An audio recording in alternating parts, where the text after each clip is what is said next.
want to walk you through a very relatable example of the CBT model from my workbook that's coming out in the next few weeks. So the CBT model is really simple, where you have your thoughts, behaviors, and emotions that have a cyclical relationship where each one impacts and changes the other. So if we look at a real world example where if you send your friend a text message and it's a really sensitive, very vulnerable text message, and you get crickets for hours and hours and hours, or maybe even days. You might have thoughts like, I've ruined our friendship, or they're judging me so hard right now, or I knew I couldn't trust them. And if you're thinking those thoughts, your emotions are naturally going to be anxious, afraid, feeling insecure, maybe feeling rejected.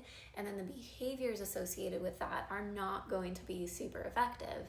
So you might reach for things like grabbing a drink, or starting to shop online excessively, scrolling for hours. So behaviors that aren't super helpful as a direct result of the thoughts and emotions that you're having. On the flip side of that, if you had a thought, so if you change your thought or challenge the thought and think they might be busy with something else right now and they're waiting to respond when they have time to actually make a thoughtful response.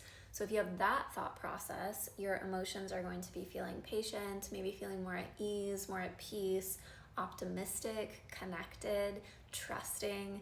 And then the behaviors associated with that, or on the other side of that, are going to be just continuing to go about your day, maybe doing some things that are healthy and effective and adaptive to kind of pass the time and keep yourself distracted or occupied until your friend has a chance to respond. So all that to say is your thoughts are so powerful and so impactful. If you have thoughts that are negative, self-deprecating, judgmental, you're gonna have all these emotions and behaviors that follow that aren't super fun to feel or experience.